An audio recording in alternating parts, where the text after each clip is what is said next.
yeah. And there we go. We are live. Yay. I think I actually did it right. I'm unmuted this time, and the Are audio you? switched over. I am. I am unmuted.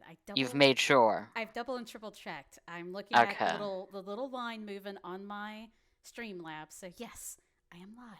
We're good. Okay. At least I'm allowed to speak now, as opposed Yes. Oh, to come on, when I bollocks. joined. Yeah, before when you weren't allowed to, when we said I no. did not have permission to speak.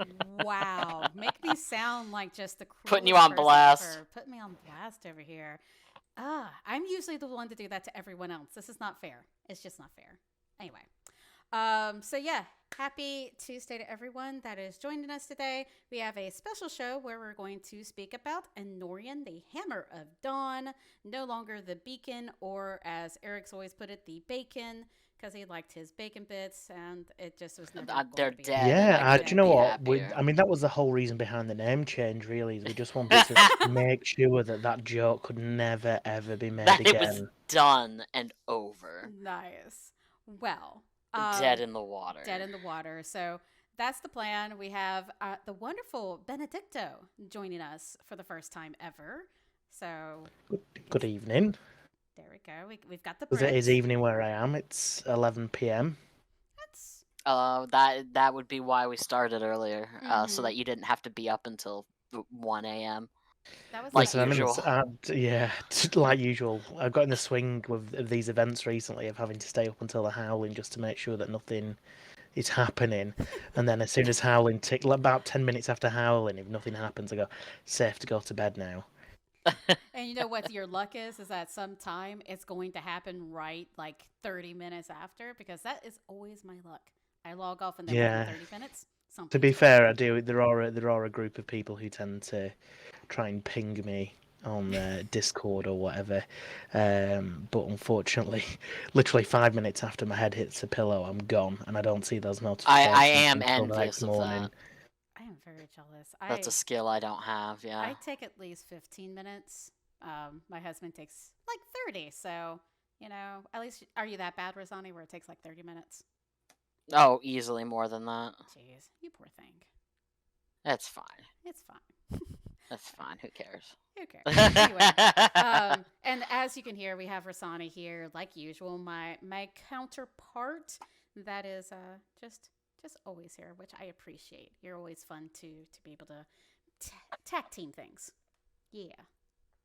I mean, all I'm surprised about is that the other heralds, have allowed me and Rouse to be the ones that are on this episode speaking on behalf of the council.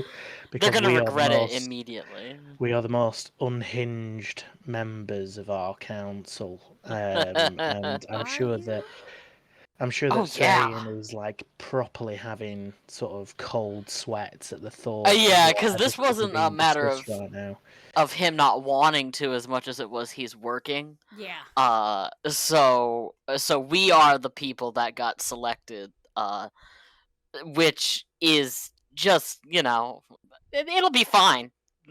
They'll either love it or hate it. I mean, it could have been worse. Like during that ritual that happened fairly recently, where we spoke to a messenger from the Triad. Me and Rouse were the ones that were nominated to kind of take over and run the city if things went badly. Which again in game was discussed as, are you really sure that we're the more sensible people to believe in charge here? Are you absolutely certain that this is the choice you want to make? And they did. Nothing went wrong. So it's all good, but it could have. I mean, I think that the admin probably saw who was going to be left in charge and said, if there had been any plans for it to go wrong, we're probably like, we can't do that to Enorian.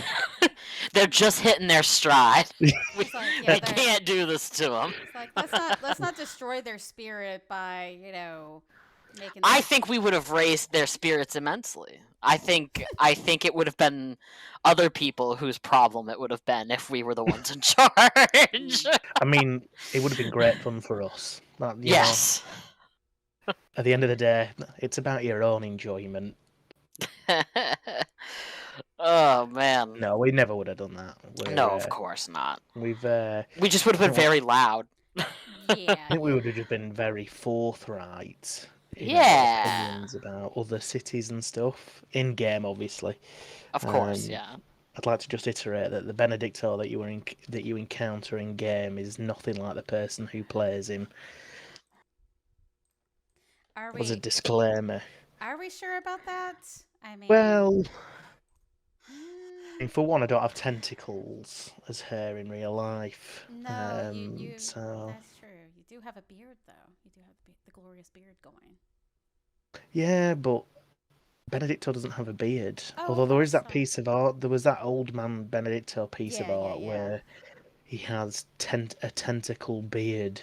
But I think somebody actually sort of nearly vomited in their mouth or something at the thought of all of those tentacles on one person and decided, nope, you know what? We're not going to do that to the people of Aetolia. I'm not going to force that on them. I mean, I think a tentacle beard is fine and hilarious, frankly. Because agreed. how do you trim it? Like, there's a lot to consider. There are some large questions surrounding A your tentacle grooming. beard, yeah. It's great, but I mean, you're basically a demigod because like once you hit end game, you could do whatever. Yeah. So I mean, you can just I guess will it away, really. Um, No reason why you but can't. Yeah. Yeah. yeah, Okay. I mean, to be honest, I think my description hasn't actually really changed for. I couldn't even tell you how long that Benedicto has kind of looked the way that he has, with very minor kind of accoutrement to his base image, if you will. I kind of feel like if I ever changed him now in too drastic a manner, it would cost me a fortune in art. Because there's that many pictures of Benny as he is now, it would just be like, well, they're no use anymore. Well, welcome to retiring character after character. That's what happens. You just start to accept Just it move at on to some the point. next one, do you? Yeah, exactly. You just accept it. You're like, oh, well, there's money spent. Oh well. So in terms of going back to sort of what we were saying about the Mm. ritual, that was like one of the really cool things that happened Yeah. recently. And I think what's been really good for the game recently as well is that all of the cities seem to have been kind of evolving out of the themes that they had previously to be a lot more almost like niche with them, so that there's not really as many overlaps between one organisation and another. So Bloodlock obviously did that with the slave stuff and really pushing the sort of martial strength over everything else and right. separating from Spine's Reach, and Duiran have done that with their kind of not caring if the moon gets pulled down on top of everybody. Um, Setting loose the entirety of the shadow plane once more upon prime material plane. But it's been really kind of like everybody seems to be having really good fun with it, Yeah. rather than being dragged kicking and screaming by the admin into a new kind of phase of identity. And I think we're kind of Enorian's kind of been the last one to this party to a degree. I kind of feel. Um, I think that was just because we did have quite a clear theme beforehand. We're supposed to be the good guys in inverted commas in whatever capacity that takes shape in game. But sometimes it's really hard to kind of be zealous, like know where you are in terms of your zealotry. Some people can be zealous about redemption and saving people and trying to convert them from being vampires or whatever to the light and getting them into Enorian, and other people like Benedicto and Raz and stuff like that were a lot more like, we'll hit you in the face a few times first, and if you feel like you want to change your ways after that, then that's all well and good, but we'd rather take the fight to you and enforce things in a slightly more martial way, and that sometimes I think can cause bit of friction between the two parties because, you've got a group of people saying, oh, well, we should be merciful and show kindness to people and stuff like that. And then the other party are like, no, let's just stab them. Let's just That'll stab them a teach- lot. That will teach them the error of their ways. Yeah, through pain. That's how you learn. Yeah, Don't say yeah. through pain, because that then makes us sound like we should be following Iodine. I mean, So- is there a reason not to? Yes. I mean, the whole That shadow thing, thing is yes. the huge reason. Yeah, I'm admittedly well, part of this is going to be because just reiterating to anybody listening that is from Durin, it's not going to be Dendara Pyre. You threw Dendara away, so sorry. That's just how it works. Dia Ruiz? It will be Duamvi Pyre because we're cool, and also we're the mirror opposite of Bloodlock, right? Bloodlock is the shadow undead city. Duamvi are spirit undead. Yeah. So it only makes sense that a Duamvi class is what's going to be our consanguine class. You're gonna hear That's and my flag. theory as well. You're I gonna- kind of agree with that. You're gonna hear so much flack from Illy later. You know that. I always do, and that's fine. He can be wrong, and I can still love him. But Hopefully he'll be too distracted by another British voice and get thirsty about that. Right, Yeah, right. there you go. Get thirsty for the voice. To really be that angry or pay too much attention to the to content not of having what's being Dendara said. Pyre. Yeah. Yeah. But I'm really kind of hoping that we continue to see more of the Duamvi stuff come in. I'd love to see the Triad have a real lasting change on Enorian. I don't want to see this pact we've made and that sort of stuff go away after the war. Yeah. Yeah, I think it's probably going to take until the end of the war for that, of for that course. train to really leave the station. I think a lot of groundwork has been laid down during this war, and I can, you can fully appreciate that the team are probably I bet Raz's and Ictinus's fingers are just like skeleton, like the tips of the fingers are just like skeleton eyes because they've just been typing that hard, the emotes and stuff like that. But it seems like I think of the direction that Enorian's going in, definitely the Duamvi are my favourite, and I'm so excited for more of that lore. Yeah. And for that to be developed more as a culture. And I think I think we all have more questions about the Duamvi and Duamvi culture and all that sort of stuff than they've probably written or they've got available to them. So it's almost like they don't want to be putting themselves in a position where we're bombarding them with questions that they don't have the answers to, or they have to give knee-jerk answers that then end up having to be redacted later on because it doesn't fit overall, or they want to do something different. Well, I have a couple of things I want to clarify in case we do occasionally have listeners that aren't familiar with some of the background of some of the things we're speaking to. So to explain Duamvi at a very high level to people, Duamvi are basically symbiotes from Spirit Plane. So little spirit snakies, kind of like gold, that merge with a host. There's a whole ritual behind it, and they're actually the race the people that brought the Templar skills over originally, right? Yes. Yeah. So that was. And they're also responsible. I think they're also responsible for the zealot. And the Luminary, the Angels of the Luminary. Yep. All of it is from the Duamvi. Although I get the feeling that they might, the Jinn kind of feel like they might relate more to the Luminary and the Illumini than the Duamvi. The Duamvi seem very, almost every Duamvi we've met has been very martial. Yeah. So I think it's kind of different divisions of a larger light and spirit force, I guess, because we're learning that spirit and light, when not on the primal plane, tend to be very, very, very intertwined. Mm-hmm. So we don't really know how often, if ever, those planes interact with each other. Yeah, exactly. And I think that's been one of the big things as well. It's been kind of revealed recently as well is the link between the plane of fire and the plane of spirit. Like how close those two things are. The Duamvi hold the Jinn in very high regard, and both planes seem to have quite a firm link to Dejani. Yep. Yes.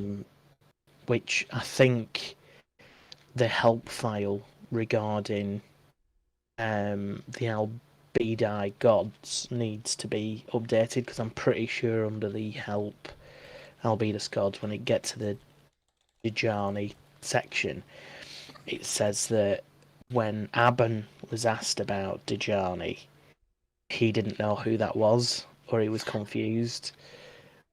Yes. Which I think is now, it's not the case. I think that very much the lore at the moment is very much that Dejani is the sort of overarching god of both of those planes. I want to say the Aban thing with him saying I don't know who that is might have happened with Tior. Because we had tried a few times because of the Bamathas thing to find out like where we should stand on the Albedi, and the Duamvi didn't really have any answers for us. And I think it was because at the time with Tior there wasn't really this interest in creating conflict, because creating conflict creates work. So there wasn't this interest in going, well, maybe it does mean Enorian is pro Albedi, like, which we're ambivalent right now, but I can very easily see with all this Triad stuff and the Duamvi stuff, I could see a scenario in which Enorian is at the very least pro Dejani. Because all of these people who have now come to help us fight Spirit are praising Dejani with every single word that comes out of their mouth. And I mean, you and I in particular have old Duamvi spirits that that we may very well be connected to Dejani in some way that we don't understand. So I could see a scenario in which Enorian becomes at the very least pro Dejani. But Yeah, who knows? well, I mean, I think we're definitely all trying to lean further into the Duamvi Jin type stuff, so then that will naturally mean then that, and it seems like I nearly said Orisay, but obviously it's Ethne. That's how old a player I am. That still is the longer kind of serving name for that particular goddess. But Ethne seems to actually kind of get on with Dejani as well, or at least well enough to that there's no to learn problems how to make her between. bell, Yeah, exactly right. right? There's no problems with Damariel or Ethne dealing with the Triad and things like that, who all have those links to Dejani. Which that might be some interesting conflict where we're down the line when that becomes an issue, as you say, with the likes of Bamathis and whoever else. I think the only issue I've ever heard Damariel express with Dejani is that she and this was a Damariel before the one we have currently. The one we have currently, who was less interested in offering mercy to Shadow, previous to that, had said that his only problem with Dejani is that she did not know mercy. You either followed the light and were an adherent, or you were to be slaughtered. So I kind of feel like I can really get behind that. I was gonna say people like Benedicto, and Dejani older when. Yeah, right. People like Benedicto, and to a certain extent, Rasani. Rasani certainly has more inclination toward mercy than Benedicto does, but it's also starting to get worn down, as it usually does. You see this happen all the time in Enorian. People show up and they're like this optimistic, I can convert everybody, and then eventually you just get worn down to the point where you're like, you know what? I think I might kill a motherfucker. Yeah, when you've seen somebody, when you've cured the same person of vampirism 5 times, you do tend to get slightly jaded About it, yeah, absolutely. prospect of doing it again. It's just so much easier to cleave them. But I'm all that to say I'm very excited about Enorian's direction.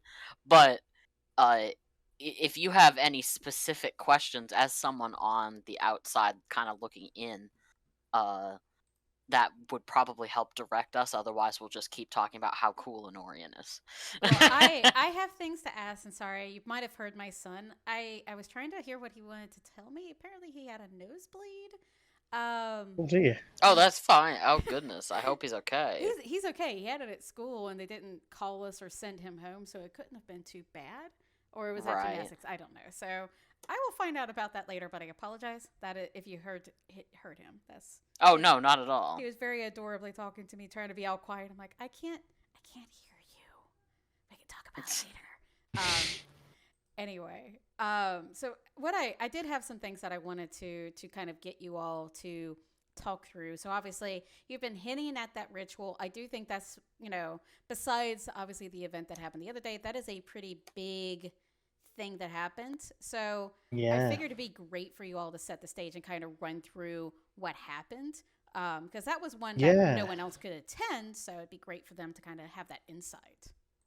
Yeah, so kind of what had happened is that with the sort of heraldic elections coming to a close, what we tried to do as a city, knowing that one of the first things that we wanted to do was start changing, or developing rather, Enorian's identity from what it was into something that was more in line with what everybody else was kind of doing with the city. So we had a big kind of like town hall type meeting where we invited everybody, like all the city, to attend, and we talked about, changing the name to Hammer of Dawn, and people sent suggestions in for other alternatives and just basically like plans and stuff like that. But Berard was there, Daddy Berard, as he's known to me,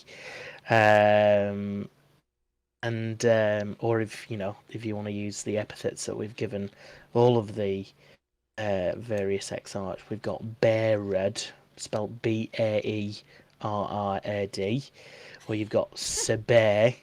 Yeah, that's mine. Who's That's Razzy's. my wife. Yeah. Spelled Saebae. And then you've got Aben. Yeah, the OG. -Bae-N. But anyway, I digress. The love of Benedicto's life. No, he's my boy. Barrett's He's my your love. boy, I see. Aben's my boy. So Barrett was there, and I think just as sort of oversight over everything that we was doing. But he said that he'd come across an old document from Idar's time, and if people don't know who Idar is, he was like one of the original leaders of the light back in the days when the Inderon Empire was a thing, and Shaq's current temple on the island of Despair, that used to be his castle, called the Castle of Illumination, and he was tempted by Shakrasol, who was in disguise as his wife, to kind of fall down her spiral, and she gradually over time twisted him to corruption and war and stuff like that. So Berard had found a document from the time of Idar, which was an agreement between Idar and the Triad and the Duamvi, and it detailed an agreement of how the Duamvi would pick various sapients to be hosts for the Duamvi, and one of them was a ritual of how like the luminaries would get their angels, and the agreement relating to that. And if there was one specific section that detailed if the sun was blocked, as we obviously all know at the moment it is being by that by the Shadow General Urgek, if that's how you pronounce his name. I could not tell you for $1 million. I could not tell you. No, I mean, that's the funny thing about playing a text game, isn't it? Is that you kind of guess the pronunciations of all these names. Absolutely. So there was a specific ritual detailing how to beseech the Triad for assistance if the sun was blocked, and and Barrett offered that to us, and so we planned it out, and I think between Rue and Kalina, they got we had to build a pyre, like a specific. You had to be high up, outdoors, and you had to have a pyre there, and then 7 people had to be chosen who had angels. They had to fast for, I can't remember how many days it was beforehand. Like they could only eat bread and water.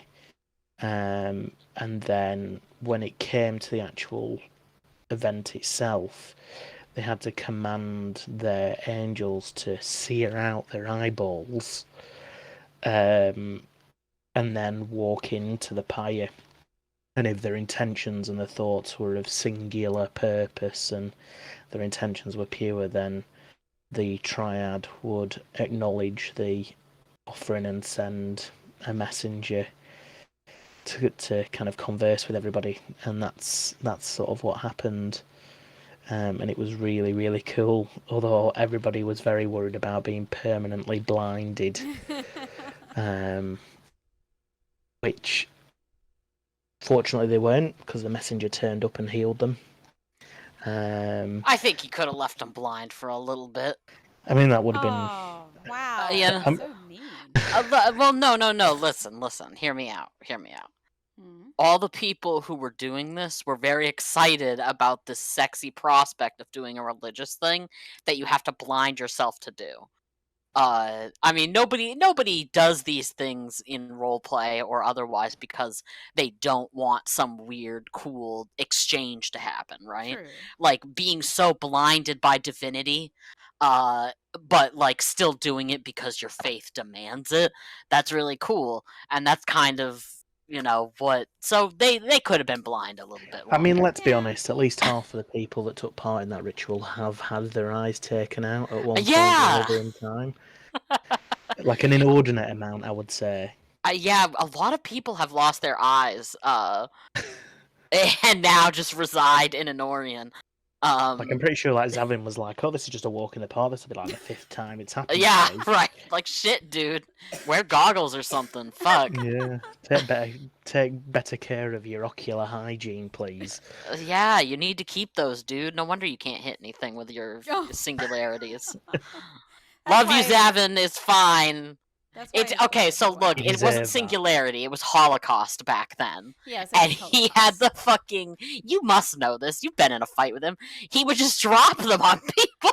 Okay. And mind you, we would win lessers because of it. But it was also like, you bastard. Well, you Definitely have had to, a higher than 50% mortality rate amongst allies. Yeah. Absolutely. You have to realize something. Anyone that played mage of any caliber that was going into the lesser and different fights, that was just straight up a strategy.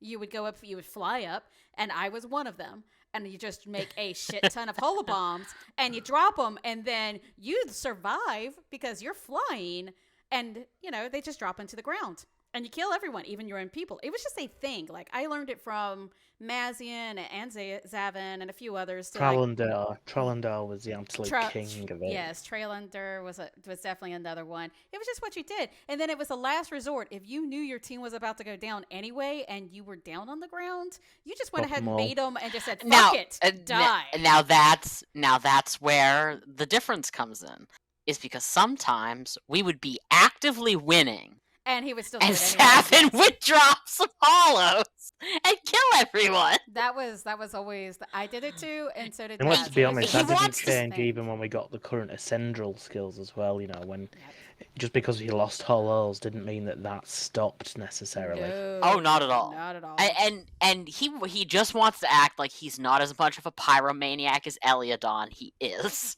Don't let him fool you. Don't let him fool you. I mean, the difference between Zavin and Eliodon is that Zavin is alert most of the time when he's online to be able to blow people up. You're relatively safe with Eliodon because he's AFK'd like 95% of the time he's online. Yeah. I mean, yeah. Fair enough. It's very true. I mean, Zavin is just, he will actively be around most of the day, and be able to do things, Eliadon's kind of just, he's chilling, he's working, and He's vibing. Yeah, he's got vibing. work he's to just, do. you He's know, vibing he's got around. he's got one eye on what's going on. Yeah. And if something lately actually what he's been doing is while he's been at work, he's been filling the shit out of those spirit bulbs that they make. Yep. That are powering a lot of the stuff that we trade with Spine's Reach for. Mm-hmm. So that's been very useful. That's It is definitely particularly helpful right now. With just everything. Well, I think kind anything of reaching that kind its of helps conclusion. fight the shadow bound stuff is just so important. Like trying to go toe to toe with even like a room with like 3 or 4 of them in there is like, and that's not even including like the dragonlings. Like if you got 2 of those dragonlings in a room, such hard work. So anything that kind of helps with that is just so important right now. Yeah. What all does Enorian have then, as far as what they have come up with idea-wise, besides the ritual? What else have they created? We're still kind of waiting on Ethne, aren't we? And her bell. We don't really know what that's going to get used for at this point in time. My suspicion is that it will be a bell strong enough to repel the rot entirely.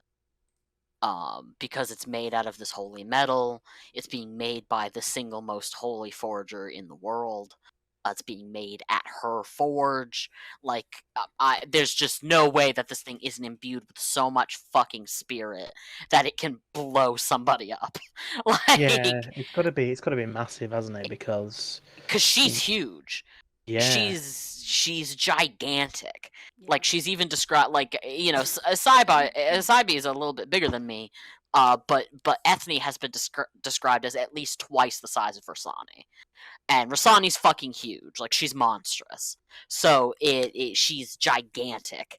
And this bell has to be fucking huge. There's no way. Well, I think it's like the fact that it didn't need to be used in order for Enorian in its most recent event, in where we managed to get rid of our general and the encampment that we were being besieged by. We didn't need that bell. That bell's obviously going to be used for something much bigger as a result of that, because otherwise I kind of feel like it would have featured during that event. Which actually has kind of surprised me, because I thought that the Lance of the Gods that Rulin was accidentally immolating gods with the other day. I thought that was going to be like the big, like, point it at that Ergeg who's blocking out the sun, blasting out the sky. I thought that was going to be that. I think it may still be part of it, because I don't think Barad has, Barad has said that he wants to help him make it stronger. I don't think he's worked with him on that yet. I mean, that would be cool. I mean, that was what I thought it was going to be used for. I did too. I thought we were going to blow that fucker right out of the sky. So I thought that, like, Ethne's bell would make an appearance for helping Enorian get out of, from underneath its encampment and being raided. But it's not shown up, so that would suggest to me that it is intended for something bigger, in inverted commas. So yeah, but I mean, again, that was a really cool event. We got to besiege the encampment, and Sliff was like rallying everybody up before we went out and did that. And the first part of it in particular was really kind of cool to keep things organised. But then as soon as we got the barricade down, it just turned into this almighty... It was a fucking shit show. It was just mad. There was like 120,000 million shadow troops that marched out and started fortifying, and you were trying to hit. There was also like tons of shadow spawn, and people were targeting shadow and hitting all these shadowbound troops. And then we had to go into the city and march the Akari troops and the Jin troops from Enorian to where they were trying to fortify.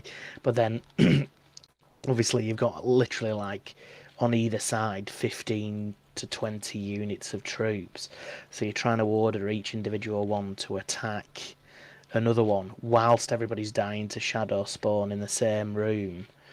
And then as the units started dying, the actual corpses of the unit that died stay in room and still take up the spots that they occupied in terms of, like you would say troops one to allocate a command to something. They were still there taking that up, so you had to then start trying to scroll back to find out all the individual numbers for the troops to try and order them to attack the next shadowbound troops, whilst dragonlings are setting fire to everything. There's people running around screaming about ringing bells and all this other stuff going on. It was just pandemonium. It was absolute pandemonium, but eventually we got that done, and then out popped the lieutenant and the general, and that was kind of like,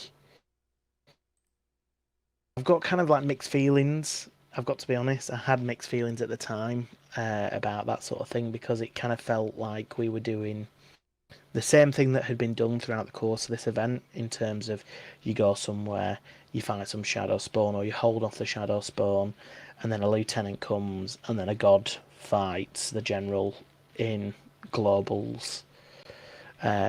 And I think my expectation was that with it being city specific and us clearing out an encampment, that kind of like final battle element, or particularly like the lieutenant element, would have some sort of deeper mechanic relevant to the city or the citizens of that city.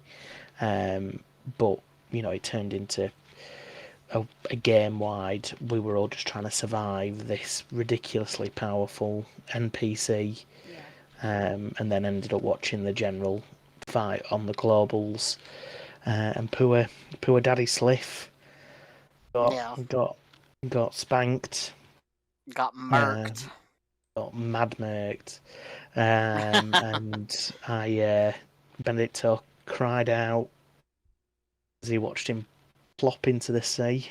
Like a little. He'll rocks, be fine. Little We're all rocks. getting message for literally, him now.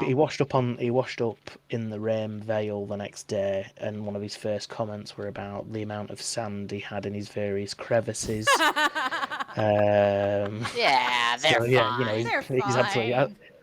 I think I said that in the RP with Salts and Oren Miller, who were there as well. Said if they're well enough to crack jokes, then obviously nothing's threatening. Yeah, overall. Nothing's too broken. Yeah. So, but I mean, like I say, I kind of had mixed feelings about it to a degree, but there's no denying that it was cool. And particularly at the start of it, where we got to kind of siege the barricade and use the fuse bombs and stuff. That was really, really cool. It was a really fun mechanic to kind of organise that. Yeah. I think I think with that particular fight, and the ritual and all that stuff, I think it's one of those things where Ictinus has talked a lot lately about we're a small team, please be patient, that sort of thing. Which absolutely. But I think I get sort of the structure that they've been going for. So the ritual was sort of the thing that we got to be the most involved with. But I definitely agree that I'm hoping that at some point the players get to fight a general, and even if it's the whole world, like even if it's the whole game fighting one general, and I it would doesn't need love to be for like, us to be able to fight it. It doesn't need to be like bashing it, like just using your bashing attacks. Like if there was a deeper mechanic to it, where like with the Colossal Eld. Yeah, or, something like that. It doesn't need to be mad complicated, but right. that just went kind of beyond the kind of like mindless have at you, and then getting wiped if it decides to target you, and then dying, and then coming back and getting 3 more bashing attacks in before you die again.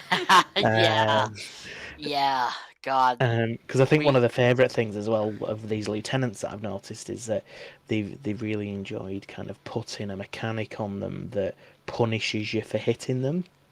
Yeah, like you have to hit like it was the heart with the one that we fought Oh in yeah, sphere, the one in one. in Siluria. yes. Yeah. And then it was a bell with this one because it was the whole Jin thing, right? The bell keepers and Yeah. stuff. I do think it made me sort of, one thing I will say this made me realize is that I would love for them to find a way to just let you say to a troop of soldiers, "Hey, order you to follow me," because having to order them to march is such a pain in the ass. It's like it was such a, but I did enjoy that we got to use that because I, the one thing I didn't want Enorian's thing to turn into was that it was going to be something where every city came to help us, because so far every city's gotten to do their own thing. Yeah. And while I appreciate, because like I know I talked to some people from Spines and Durin and stuff that felt like it was the right thing to do because we basically Enorian's been supporting not Bloodlock, obviously, but the other cities, we've been supporting them entirely free for most of this war with bells. Yeah. So I get the urge to go, oh, let's go defend them. But I think it's also a you know, we're trying to recreate this city to stand on its own. Yeah, I completely agree with you. I kind of feel like in a Yeah, minute the identity is still quite fragile, as we certainly, kind of yes. transition into this kind of like new, more sort of forthright capacity, like something that's a bit more stern and unforgiving. And it's like you say, it's still very fragile, it's still very new, and so I don't. It's kind of funny because on the one hand, you don't want to be coddled, and you don't want to seem like you have to be coddled in order to achieve the goals that you're kind of setting for yourself. But on the other hand, you also don't want some anything that's going to get in the way or kind of run counter to what you're trying to do with it. And yeah, I kind of feel like if the event itself had been slightly more Eno-centric, it probably would have helped the identity thing a lot more as well. But you know, we keep going back to this. It's a small team. Yeah. They've got all the cities to look after. There's so much going on, and we probably put pressure on them with our expectations of like, oh, when's this going to happen? When's this going to happen? We need this content. Blah blah blah blah blah. Absolutely, because to us, we only think about our city, like, and that's our job. When you're the leader of the city, and you're being sort of tasked with creating a new identity, as all the cities are right now. Every single city right now has leaders that are being confronted with the fact that they're not, this isn't just going to be like oh well, I ran for city leader because I, a fame line or whatever. Like, you are now in the middle of the time when all of the cities are changing the most, and when you're only thinking about your city, you're like, oh yeah, I need this and I this and this, and you're not thinking about the fact that every other city that's also trying to rebrand itself and build an identity is also saying, well, we need this and this and this and this. So And it's that's the really funny easy to thing get as well, stuck up isn't in it? that. And that's a really funny thing, isn't it, as well, because we're using this event to leverage those changes. This War of Shadows has been the catalyst for all of those changes. We're all using it in some capacity to push the changes on our, and it's not necessarily just the cities, but the organisations within the cities as well, like the guilds and stuff. We've all been using this event to kind of further those changes. And that's why I feel really kind of sorry for the admin team, is because everybody is kind of like pulling at the coattail saying, "Hiya, can we just have this? What about this idea? What about this idea?" Because we're all trying to kind of push these changes, which is, it's amazing. It's amazing that I think more than any other time in the game that I can remember, and I've been playing for 15 years, I think now. It feels like everybody's really engaged with the organisations that they're a part of, and everybody's really invested in the role play of that organisation rather than how it feels like it's been for many years beforehand, where you just plodding along. You've not really got any goals as particularly as a city. You don't have any goals. You're just kind of doing. You're just a shelter really that has certain perks to it for Yes, people to exist absolutely. within. Whereas now they're becoming. It feels like they're becoming much more of a base of RP, something that's really kind of, if you're in that city, this is the RP that's expected of you, and that will really dictate how you then play your character. Absolutely, yeah. Well, I feel like I ranted then for a little bit. Oh, it's good though. It It's wasn't. absolutely correct. I was gonna say it's not really a rant, as more a general statement, and a good one, honestly, to remind people, hey, we know you want all these bells and whistles, but just remember, it's a small admin team. We're helping the Ictennis team by reminding people that. And I bet for them as well that it must be really rewarding to kind of see that everybody is so engaged and that we are kind of all pulling at them for these kind of features and like changes to the orgs and stuff, because Yeah. it's been as a result of their event. They're kind of allowing these organisations to change in the way that they want to, whereas previously we would have just been told no. Yeah, absolutely. Because it's much easier to say no than it is to implement Oh god, yeah. changes. Yeah. And that's it's neither here nor there. But it's good that we're able to get stuff changing. Good that we're able to make these orgs have a little bit more identity. I think one of the things that I am sure that every city is noticing, and most publicly, it happened in Bloodlock, right? Most publicly, Bloodlock had a huge chunk of very old, long-standing players, sort of a mass exodus, because they didn't like the direction that admin were encouraging them to go. And Enorian has not seen an exodus of any kind, really. If anything, it kind of feels like it's gone the other way around. I kind of feel like, Oh because yeah, we're not quite so vanilla as we were. we have newbies every single day. People Yeah, are it kind of interested in really what we're doing. feels like it's coming a bit more back to life, whereas particularly over the last couple of years, Enorian has been very.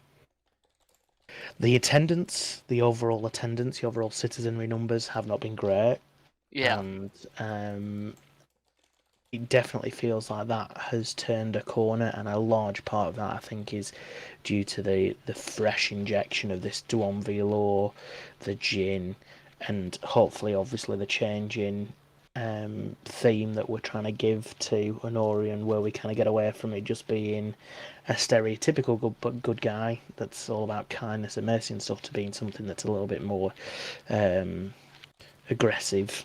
yes, and this isn't to say that you can't be an Enorian and still focus on that kind of zealotry, of the kind where you're very very zealous about redemption, or you're very very zealous about mercy. That's still totally acceptable. I think the reason we have these different Duamvi showing up is because they're each kind of zealous in a different way. Uh, I would argue that Aban is perhaps the gentlest. Yeah. He is the most interested in seeing that people shift from the light. Aparad is certainly the most zealous in terms of there being there's no negotiation. You're either with us or you're against us, and Saibi kind of falls in the middle, where she's like, I'm still gonna kill the fuck out of anything that is shadow, but even with Severn, she respected his ability as a warrior, and that he There was was, more pragmatism there than yeah, there the was enemy of my compared. enemy is my friend for now. Like, it's Yeah. one of those, well, he did kill a bunch of shadow things, and that's helpful, but once this war if the war had been won that moment, I would have then turn to kill you. And I think actually that brings on to a really interesting point relating to Enorian, and something that I think caused kind of a lot of people quite a bit of stress was the 7 situation and the decision around that. It was a really, I mean, I logged in the day after that. That was one of those kind of things where I didn't stay up late enough to see the start of that. But I logged in the day after, and to be honest with you, I was quite glad that I had missed it. To be perfectly honest, because I, as a player, with the character that I have, would not have wanted to have been put in that. I can just imagine it like massively stressful situation where you really are damned if you do, damned if you don't. Absolutely. Yeah. It was 100% that kind of situation, as well. It is because I think people get the idea that everybody in Enorian was super on board with killing Severn, or in sparing Severn, I should say. That's not the case. We had quite a few people that weren't sure if it was the right thing to do, and we had nobody. I should say this though: nobody was happy about it. There isn't anybody that was jumping for joy that Severn was free that wasn't from Spine's Reach. And the thing is as well is that it was, the circumstances, the context around that decision is also dictated the choice as well. Because if that had happened on any normal day when there hadn't been a threat of imminent death occurring from Shadow Rot, Yeah. Enorian probably would have been like, yeah, see you later. Yeah, let's kill that motherfucker. Let's get it done. You're dead. But it's a really tough one, and I really felt for Sri having to be the final voice on that decision, because it will not have been a nice place to be, not just from the in-game reactions from people, but certainly from the OOC reactions that occurred as well. People voicing their various opinions on the decision that was made, and like I said, I'm just glad overall that I hadn't actually been logged in for that, because it would have been, I can only imagine how stressful that was. I'm glad I wasn't a herald at the time, frankly. God, that would have sucked. Are you fucking kidding me? Maybe we should have taken a hand. Oh no, he had already lost an arm. Yeah, right. Taken one of his legs. Or something. Taking his eyes. Eyes are a very popular thing to take at the moment. Eyes are a very popular thing to take. Something like that. Stein can tell you all about losing his eyes as well. Yeah, he's familiar. He's familiar with that. So yeah, that was a tough one, and I think that was really the lowest ebb for Enorian before changes started coming into place. That kind of arrival with 7, the feeling that kind of occurred, and you could really kind of palpably feel it in the game, within the city itself. It just caused a massive deflation of like morale. People were just like so stressed out about the decision that had been made one way or the other. And I think that again the admin team did a really good job of kind of quickly moving on from that and focusing more on the Duamvi stuff, and then facilitating the change. But I think it also kind of really brought home that we did need to make a change. I think if I look back during this entire thing, that 7 moment was the kind of watershed moment for Enorian's identity. That and Duiran almost drowning us. Yeah, I sort of their ritual, where it was kind of like, hang on a minute. Yeah, hold on just a hot second with that. Just one flipping minute. What are you doing? I think, and it's funny because depending upon who you talk to, right? There are people who feel there are different reasons people are angry about different things, right? So like the Duran thing with the moon and such, there are plenty of people who are like, you could have almost drowned Enorian, and that's fucking terrible. Or you kidnapped a dude and killed him, like that is shitty. I think one of the things that people have sort of forgotten, or at the very least, not as many people are angry about, is the whole the flip on in terms of their relationship with Varian, because they were some of the first people to be like Yeah. anti-Varian. So it is very funny to me, the whole thing with this, like, suddenly some of you are pro-Varian, suddenly some of you aren't, like, what's the Yeah, it's all situation? fun and games until they have you something that you want, Right. Yeah. and then it's like, oh, actually, maybe you're not that Hold on. bad after all. Oh no, I'm sure most of Duran is still very much like you helped us, but we I will still be hate right you. back. You guys chit chat. I'll be right back. Okay. Okay. Well, No, you're not going to come and crash the episode, Illy Carl. if he, I don't want to let him, but he could. Do you? Did I? No, no. I'm not gonna. I'm not gonna do that. I'm not gonna do it. I'm not gonna tempt fate over here. I'm not gonna do it. No. No. Okay. Thirsty Illy. Yeah, thirsty. Sit back down. Thirsty. Thirsty.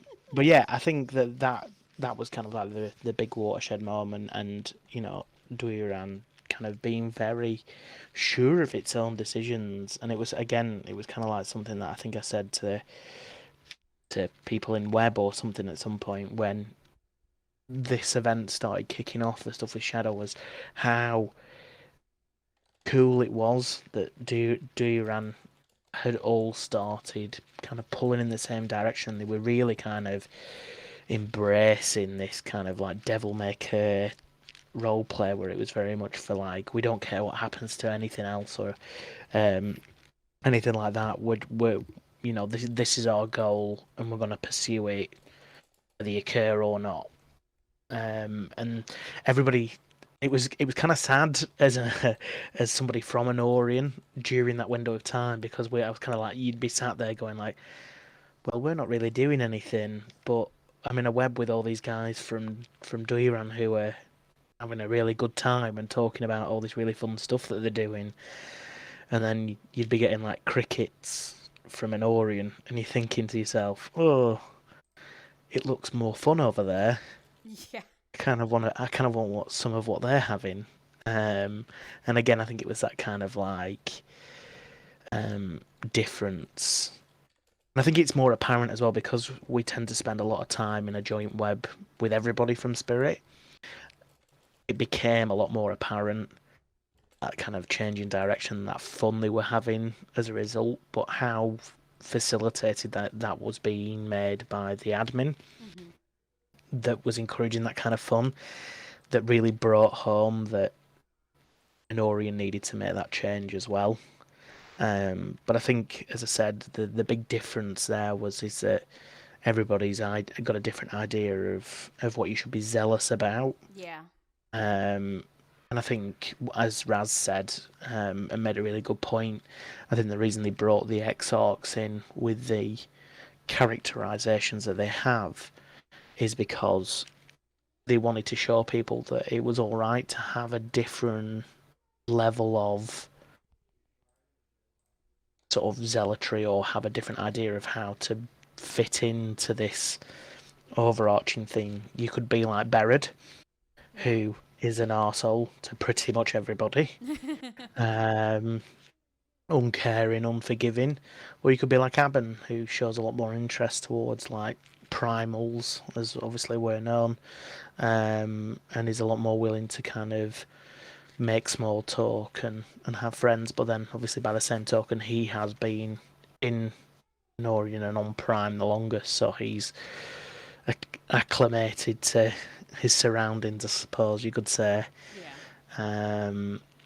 But it's been really nice to kind of it's not to say that there haven't been some teething issue, and some some people won't necessarily be happy with change. Some people like the comfort of the familiar. But ultimately, to kind of fit in with the direction that Aetolia as a whole is going with the city organisations, that identity change.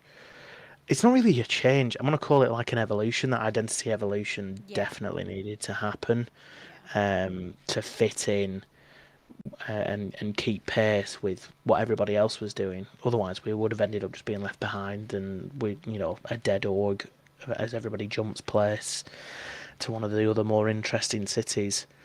So I'm really eager to see. We've got like some medium-term goals as well that have come about as a result of this. I'm not going to voice them on here.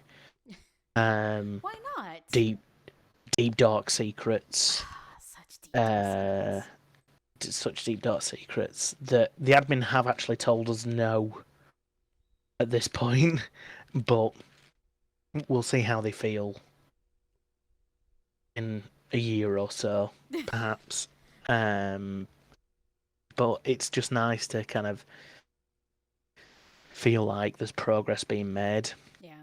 And stuff like that. I think the only thing that could do with kind of happening at the minute, I kind of feel like our divine, the spirit divine in particular, have been quite quiet throughout all of this. Obviously, Damariel is on the spirit plane. Sliff has been active. Ethne is away with her bell, but we've not really heard anything from Ome that I'm aware of. Dar himself has been quite quiet in relation to things. Oh my god, who else is there? Hearn has done his thing. He's kind of recovering. He's now, Chad Hearn. He's Chad Hearn. He is Chad Hearn. Ome is actually staying the fuck out because she is she is preparing Astral for possible evacuation. She doesn't actually see this ending well, and this is kind of transparency from having played in that order. So that's what she's doing. So she's not going to actually show up most likely because she's heavily just deep into Astral and trying to give it some order and stuff like that. So that's why she's not around. Hearn, he's doing the Chad thing after Diarrhea's stuff. Dar, from what I've heard from a couple of Durrani players, he's actually been talking to players and trying to kind of get a feel for some things that may happen. So he's actually out there, and actually he's been doing some role play with some Enorian people from what I've heard too, though it's mostly been kind of just general miscellaneous god role play, not anything related to the event. He even blessed Enorian and Duran yesterday, I think he did. So he's doing things. He's just not done a ton since the moon ritual, where he did make it a presence for that. Yeah, he gave his chain, didn't he? Yeah, he gave his chain. I suppose in a way he's kind of made his contribution with Eulogy, the weapon. Yeah, his thing was to kind of have that, which is amazing. And I'll be very sad when this event is all over that it will largely become an ornament that doesn't have a great deal of use, but there's nothing more empowering than turning up in a room full of shadow spawn that have literally just wiped out everybody and one-shotting them all. One after the other. It's a pretty.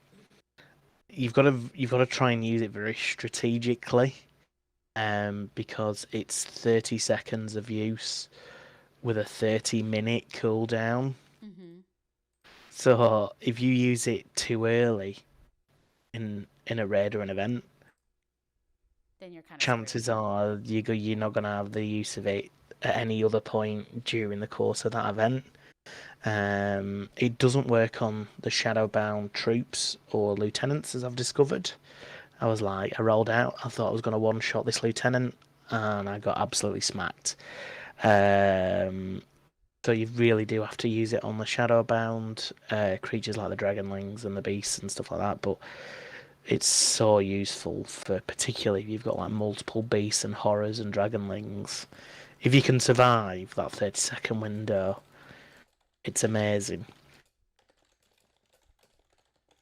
Sorry, and it like I'm still listening, but then I started to type, so you probably heard me. That eulogy thing though is pretty badass.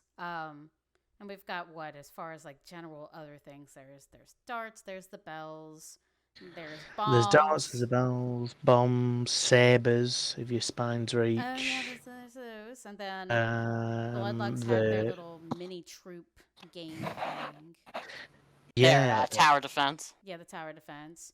Tower defense, and then doesn't Duran have their kind of like totem buff? Yeah, they have their totems kind of keeping them Duran unfortunately does not have a lot of things to do on the daily. Yeah. Their totems is just a one-time thing that they had to do, and now they don't really have any upkeep. So I do feel bad for Duran in that they don't have a daily thing to do like we have, where we can make the bells and. Well, I mean, I wouldn't even say that that's a daily thing, though. Is that was like a? Oh, it's starting to become a daily thing. Yeah, but that's because we were having to bloody ring them all the time, and we were having to, like, push them out to other places and stuff. But yeah, I wouldn't say that was like a fun contribution. I love making the bells. But I'm a little forging nerd. Yeah, I'm a little dweeb about it. But like I will say they got to pull the moon I'd see over the city like we need to move this bell, and it would be with a great sigh of resignation that I would path track to where everybody was, knowing that I was going to lose 20 minutes of my time pushing the bell. Absolutely, it's such a slog. It's such a slog. But they are, and this is kind of what I've, been trying, like, there are some people in Enorian that have gotten frustrated because they, we don't have a tower defense game and like that kind of stuff. But I've been explaining to people, like, you must understand that Enorian has the absolute strongest weapon against the Shadowbound. And just because it doesn't look like what we'd like it to, like I'm sure Benedicto would have liked the strongest weapon against the Shadowbound to have been like a big fuck off sword. Which, I mean, partially the second strongest one so far has been your big fuck off sword. But the strongest weapon that we have is the bells, and it's so strong, in fact, that Bloodlock, who had been not engaging in anything that any other city had done. They didn't care about the totems, they didn't care about the spirit bombs or any of that shit Spines Reach had, but they wanted one of our bells. They're that strong. So, like, I keep trying to explain to people, like, look, I know that it doesn't look like a tower defense game, and it doesn't look like setting shadow wisps on fire with green fire, but we have something that literally kills swarms of them in, 7 equilibrium to ring a bell. And sure, you have to have a lot of people around, but they're super duper strong. I'll tell you what, though, my second favourite, maybe not even my second favourite, but they probably are my favourite thing to come out in terms of combat, the ballista. I really enjoy using the ballista. Yeah. The ballista's cool. The mental image of, like, during the Battle of Siluria, of, like, manning... I just had this great mental image of, like, manning this ballista and shooting down dragon after dragon. It's like that scene out of... Do you know, like, with Cuba Gooding Jr. in Pearl Harbor, where he's on the boat? Oh, yeah. And he's like, rah! And he's, like, shooting stuff down. That's kind of how I felt, like, shooting...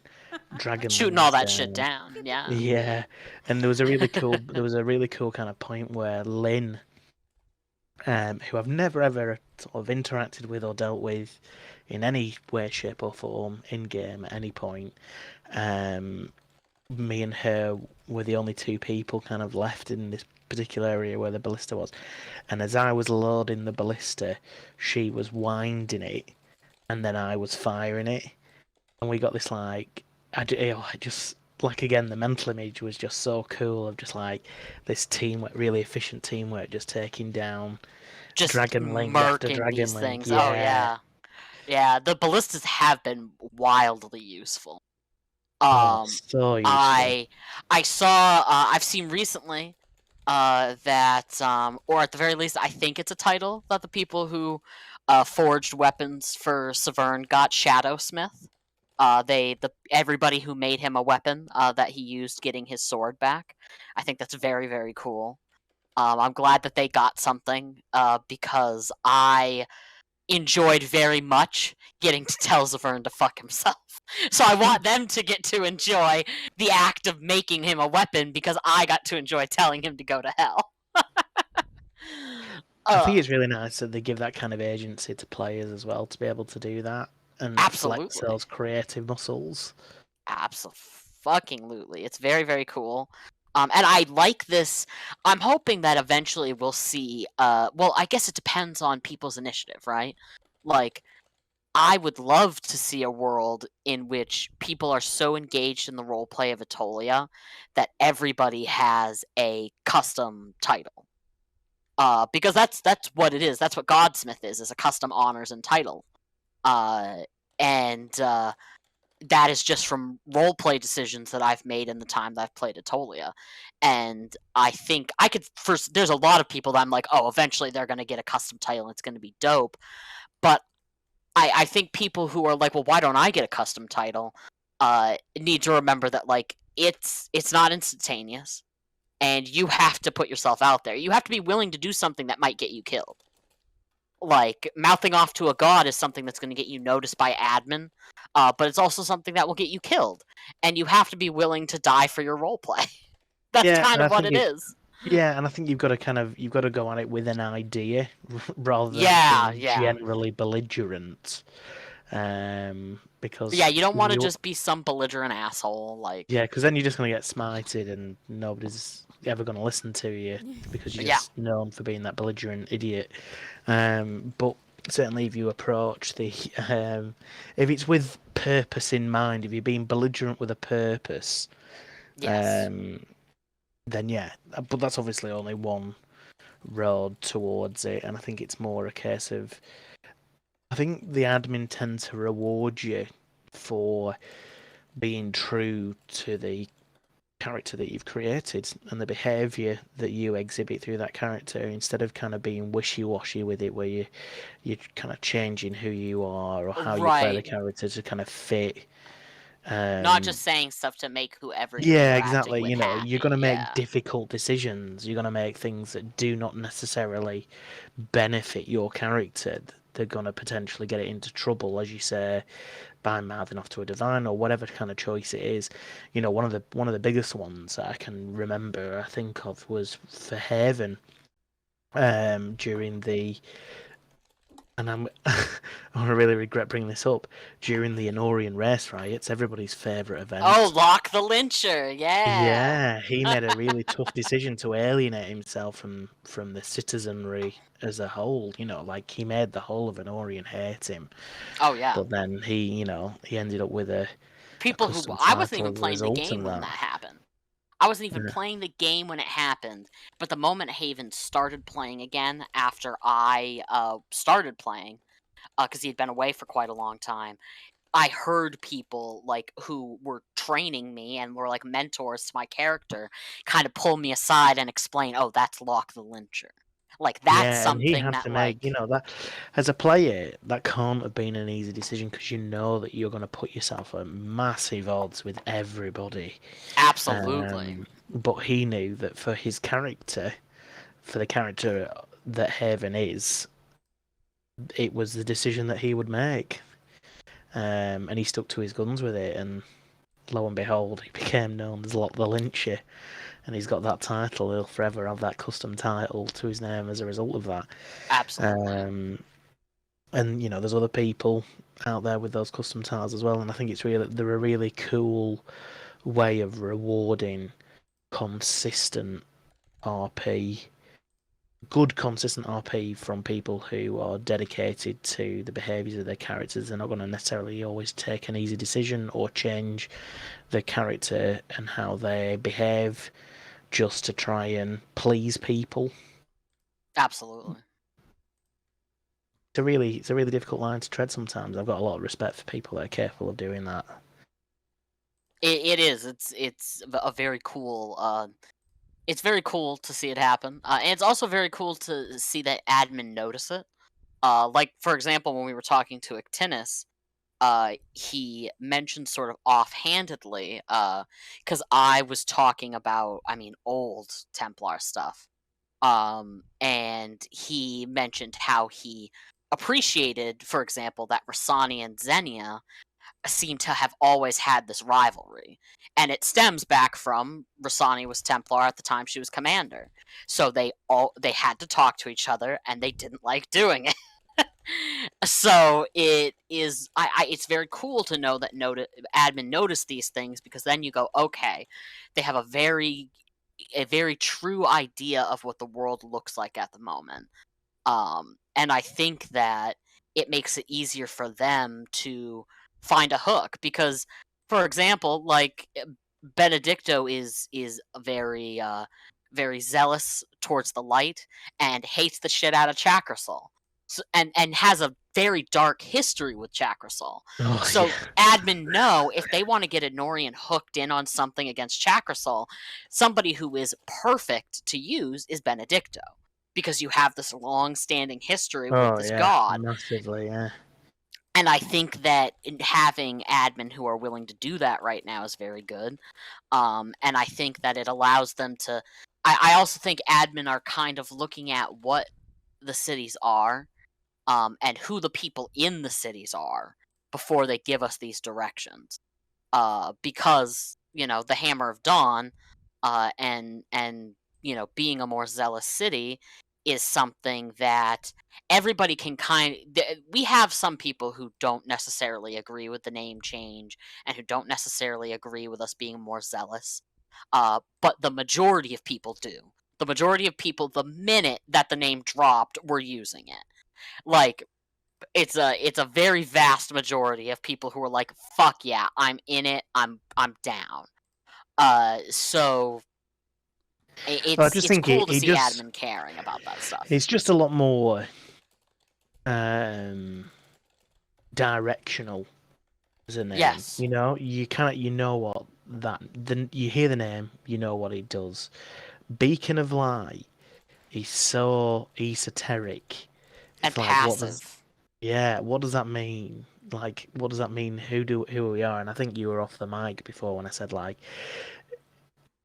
Enorian felt very vanilla and directionless, and it was more whilst we were in the web with Duran, whilst they were doing all the Shadow War stuff and the how excited they all were about the changing identity of Duran and stuff like that. That as somebody from Enorian, you felt quite sad, really, because Enorian really wasn't like that. It didn't seem to have this this cohesive excitement. Yeah, cohesive excitement about its identity and its goals that it was striving for and things like that. And I know that the Dawn, with a capital D in inverted commas, is the the end goal for Enorian, but again, it's a very esoteric thing. Yes. It's like, obviously we can never achieve it, and we know that as players, and I know that we've had this discussion with Ictinus where as characters in game we would never ever say that or voice that. But we know, like, as a game, but we know as players, players, we can never it's never gonna achieve happen. it. Yeah. And the thing is inevitably that does take a toll on your role play, because at the end unless of the day, they really decided to go with, okay, now light is the overwhelming force in the world. I don't know how we'd still be called the Midnight Age. Exactly. Like, we're this is where we are. The early morning age. I suppose if they ever decide to shut it down, maybe we'll get there and then the game's done. But they just go, here you go, Enorian, finally. We all just move to the various planes we end up on in I don't even know how to begin to say the plane of spirits. Right. River. Yeah, fuck it. I'm gonna move there. Blah blah blah blah blah. We're just gonna move there. But it kind of feels like with it, and I know we keep going back to the Duamvi, but the Duamvi are really the linchpin of this evolution of Enorian's identity. They are the appearance of them and the lore that they've dropped It's is huge. really Oh yeah. has been so important to kind of pushing this thing forward, and it's like the more we get, the more excitement there is about it, and it's just I've completely lost my train of thought. I've just waffled on. I've just distracted myself talking about the Plains of Spirit and stuff like that. Medium goals, that's what it was. Developing as a Duamvi city, that gives you something immediate to focus on and very and meaty push. to focus on. Yeah. Not that we have a ton of the lore yet, but more just like even what lore we do have is it's enough.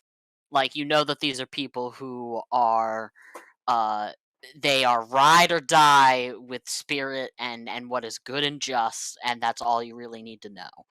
But we also have some fairly strong guilds. I mean, all but one city has a Saluno guild, and those tend to be the most thematically strong, just because their lore that comes from a different game, right? Like Yeah. it's Well, they're we kind of like benefit from that. knight-based Yeah, martial and classes, aren't they? everybody And loves they're a that. trope. They're a trope that will be popular the world over. They're very easy to explain away. The flavour of it might change somewhat, but at its core, Absolutely. they're knight classes, just in the same way that a Syndral and Psyomancer will always attract a certain type of person who wants to play a mage because they're the mage classes.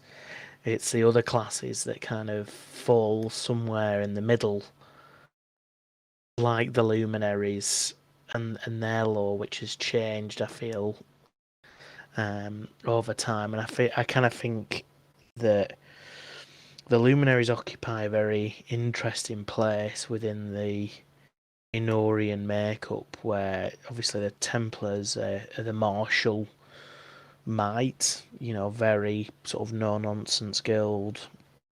And then you've got the Ascendral, who are the magic guild, and their kind of niche is studying and science and all that jazz.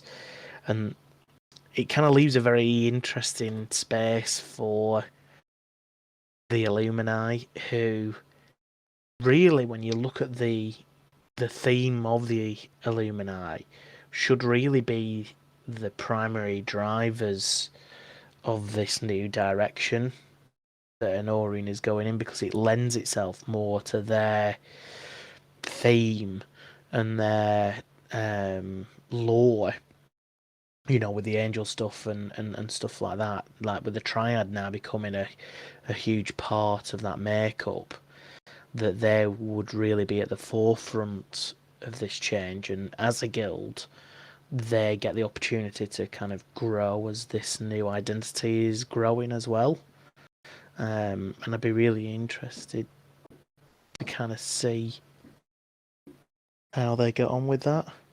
I agree. I want to see, and this isn't like I don't. How do I? Okay, so I guess addressing the hilarious elephant in the room is that we apparently had a military coup and a democratically elected election. Um, there were some people who were kind of PO'd about it. That Enorian has all Templar heralds. Um, but it has allowed. I think it's made it easier for admin to implement this kind of change that they have clearly been wanting us to make. Because we all kind of were people who agreed that it had to happen. I think that would have happened regardless of who got elected, because I mean, Eliodon's more zealous than Rasani is. He probably would have wanted us to go even further than what we've done. But I will say that it is not, I know that people kind of joke about it, but the city as a whole has been pretty cool. We've only had, like I said, like one or two people that were I kind of think, yeah, PO'd I about think it. the key thing is, and this is my own personal opinion on it, which sounds sort of self sort of aggrandizing, because obviously Benedicto is one of the heralds, but even if he wasn't, and I wasn't in one of those positions, I would much rather have a council of 5 players who were active and really eager and full of ideas, who wanted, and you could tell only wanted to do what was best for the org, rather than filling positions for the sake of filling positions out of a sense of representation from a guild perspective, because it needs to be done. I know that other cities have had to have that implemented in the past, but then they went through a whole bunch of cyclical drama that led to that decision being made. Yes. Whereas Enorian has never been through that kind of drama, and has always kind of, as we say, democratically elected its officials. And I would hope that the work that's been done so far has kind of proven that we all want what's best for the city and the org and the health of the org, over doing whatever we think might best benefit the Templars. Yeah, I've and here's also to say, like, I understand the initial reaction, right? I understand the initial, like, wow, it's all one guild, all they're really gonna care about is their guild. I totally understand that knee-jerk reaction, because I think everybody's had it. Or at least, at some point in Enorian, every city or every guild has been the guild, like, with the most votes, right? But the city hasn't burned and collapsed and only had things happen for that guild. I think people just need to be a little bit more trusting of their teammates. Yeah, I mean, And their and to be city honest with you, mates. let's be honest, really, there's very little that you can actually do within a city to really push To a fuck over benefit. like, people acting Yeah, it's like like, it's gonna what could fuck you over their do? guild. It's like, sweetheart, we don't stop your org recs from going through. Like, Yeah, we it's don't do like that. there's nothing, like, unless you started like passing laws where it was like, Illegal to be named Eliadon and bald. yeah, illegal to ever use a calamity in the same room whilst any of your allies are stood there. Because I would definitely instill that as a law against Zavin. But realistically, like, there's no mechanics in the city that can Yeah. be fudged to benefit a guild. And the other flip side of that is that as long time Templars as we both are, the health of the Templar Guild it doesn't need anybody to give it any benefits or anything like that. Yeah, it really doesn't. Enorian. As we were saying before, we're fortunate that we are one of the knight guilds, and if anything, we're the most readily identifiable of the knight guilds, because Templars is a really quickly identifiable knightly title, isn't it? Really.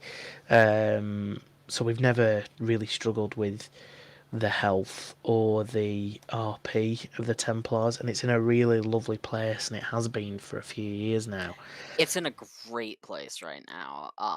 Kalina, I can't, because she's the equal measure of soft enough that she's very approachable, but she also wants to get in there and fight. You know what I mean? Like, she's the absolute perfect combination of that, mix. And she can get Rulin to do things. So Rulin listens to her for some reason. Probably because she's kind of new and hasn't had to listen to, like, her as much as he's had to listen to you Probably and me because they're go. also like similar heights Yeah, as well. that Maybe too. Rulin's mistaken her for a dwarf. For a dwarf, right? I mean, Dwarf it's lady. easy. It's easy enough. Well, no, he's got his little husband, his crew. Yeah, he has. Crew's obviously steward in the Templars, so maybe that's the sort of link there. Crew's Right. Crew basically kind of Crew bats his gets eyelashes. that's what Yeah. it is. Is Crew kind of gets in Rulin's ear, saying, So "Listen, really, Rulin's the weak link here. I'm gonna log in, and an admin's gonna behind every control great Rulin and have him kick my ass.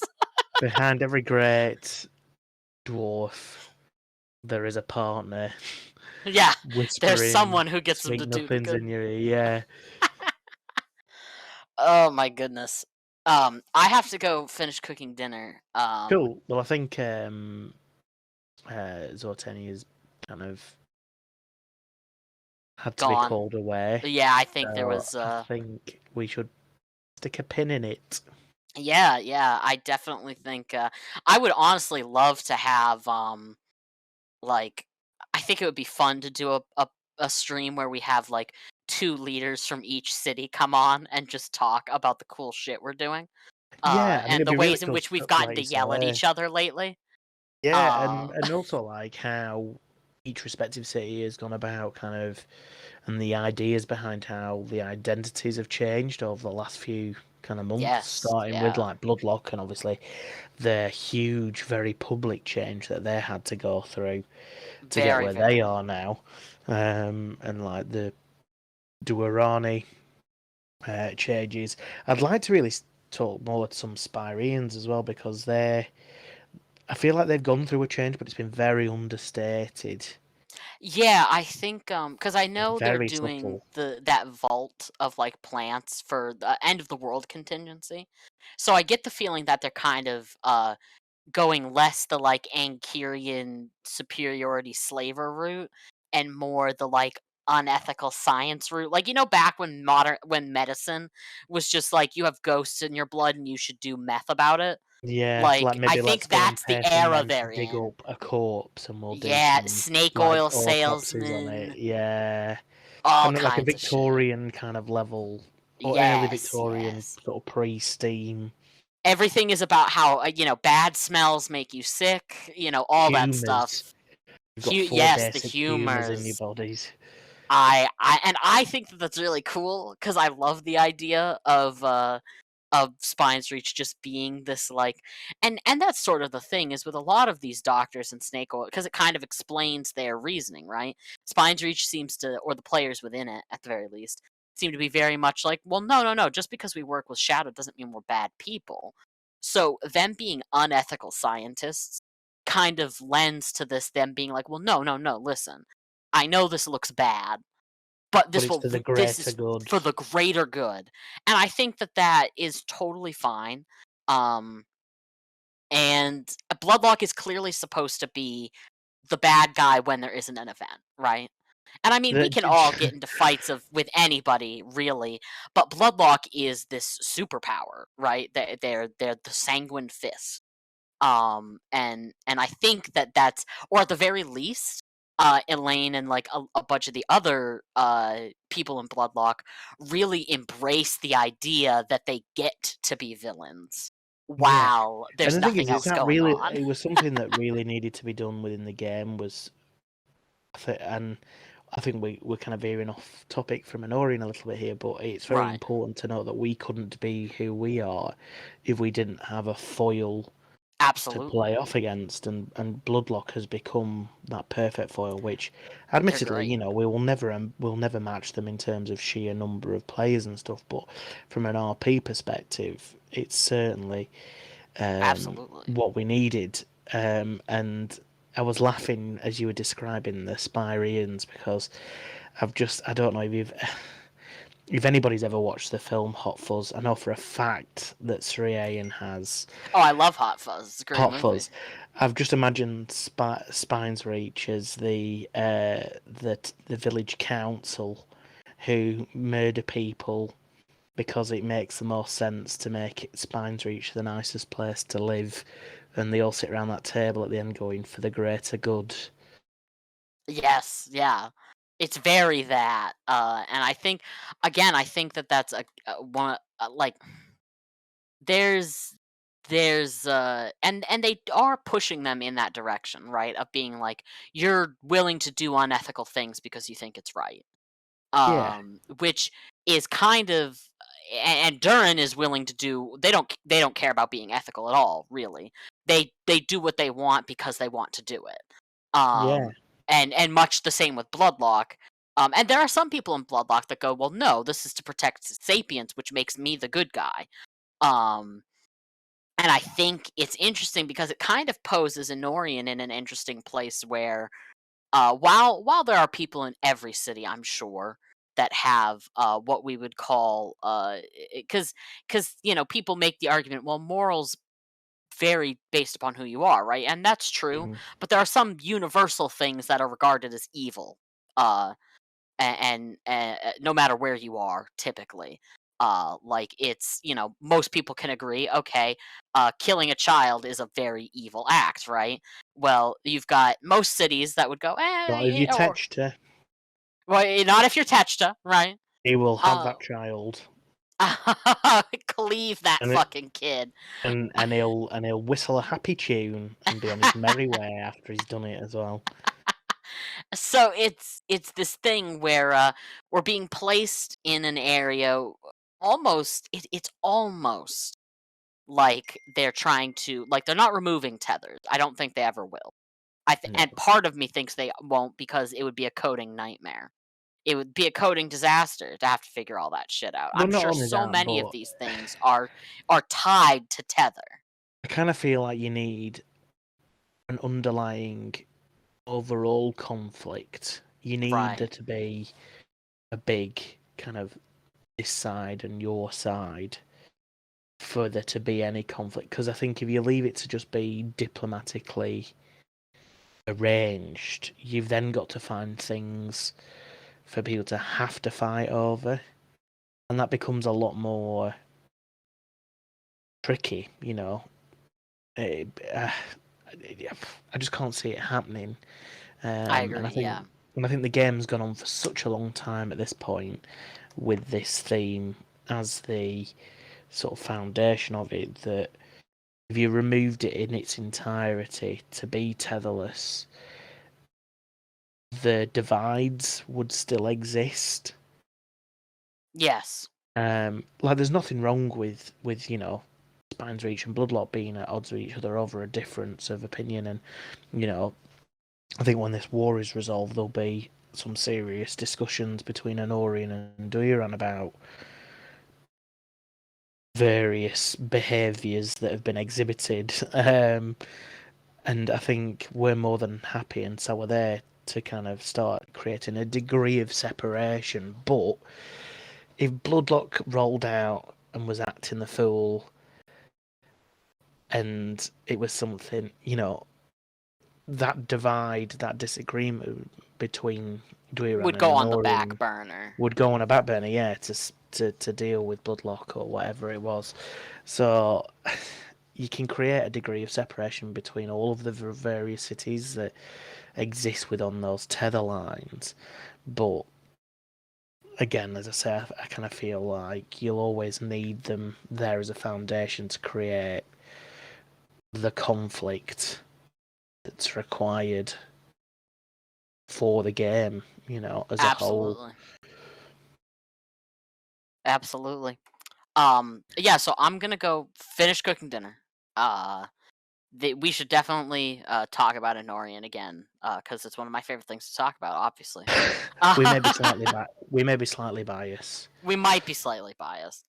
But this has been very fun. We'll get we'll get Zortania to turn it off. And thank you for joining us. This has been fun. Been my absolute pleasure, and it's actually not Yes. too late at all. So thank you for having me on. Yes, and if you ever want to Maybe be on next time again, I'll regale you with a song. yes. Well, we have to or talk about this Girls of Enorian. The Girls of Enorian. All right, see ya. It does actually have a tune, by the way. Oh, well then, yeah, so you maybe have for to the play next it. time. Maybe next time. All right, see ya. See ya.